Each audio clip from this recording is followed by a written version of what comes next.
नमस्कार दोस्तों। एक माँ की ममता जो मरकर भी अपने बच्चों के लिए तड़पती है। एक रात मनोज बाबू अपनी पत्नी मोना के साथ शादी की पार्टी से अपने घर को लौट रहे थे। रात ज्यादा होने की वजह से कोई सवारी गाड़ी नहीं मिल पा रही थी। मनोज बाबू का घर मुश्किल से 3 किलोमीटर की दूरी पर ही था। देहरादून के एक पहाड़ी गांव में था। मुसीबत यह थी कि महीना सावन का था और ऊपर से जोरों की बारिश हो रही थी और उन्हें अपने घर पहुंचना भी बहुत जरूरी था। अतः उन दोनों पति पत्नी ने पैदल ही घर जाने का निश्चय किया। मोबाइल के टॉर्च की मध्यम सी रोशनी में वे दोनों आगे बढ़ने लगे।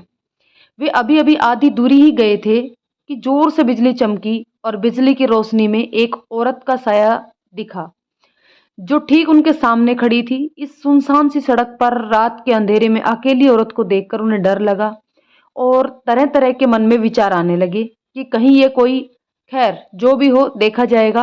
ऐसा सोचते हुए वे दोनों अपने कदम आगे बढ़ा दिए।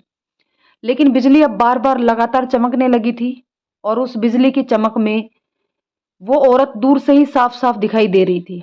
वो औरत उन्हें रुकने का इशारा कर रही थी। उन्हें देखकर मनोज बाबू की पत्नी की तो हालत खराब हो रही थी, लेकिन मनोज बाबू को अब लगने लगा कि ये औरत शायद किसी मुसीबत में है। तो मनोज बाबू बोले, क्या हुआ? तुम इतनी रात अकेले यहाँ क्या कर रही हो? क्या कोई परेशानी है? कोई? तो वो औरत बोली, मेरी बेटी का एक्सीडेंट हो गया है, प्लीज उसे बचा लो। मैंने बहुत से लोगों से मदद मांगी पर किसी ने भी मेरी मदद नहीं की। मनोज बाबू बोले, कहाँ है तुम्हारी बेटी? महिला ने कुछ दूरी पर इशारा करके बताया, वहां। मनोज बाबू और उनकी पत्नी उस महिला के साथ उस जगह पर गए और जो देखा उसको देखकर उनकी आंखें फटी की फटी रह गई। उन्होंने देखा कि एक कार का एक्सीडेंट हो चुका है और कार की ड्राइवर सीट पर उस महिला का शव पड़ा हुआ है तथा पीछे उनकी बेटी दर्द से कहरा रही है। उनको यह देखकर तुरंत समझ में आ गया कि वह एक माँ थी जो मरकर भी अपने बच्चों के लिए तड़प रही थी। मनोज बाबू ने उस लड़की को हॉस्पिटल तक पहुंचाया।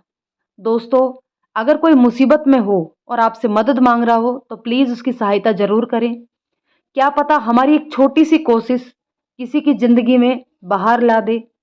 दोस्तों, ये कहानी एक माँ की ममता को दोस्तों, कहानी पसंद आई हो तो उसे लाइक शेयर करें और यदि चैनल पर नए हैं तो प्लीज चैनल को सब्सक्राइब जरूर कर लें। धन्यवाद दोस्तों।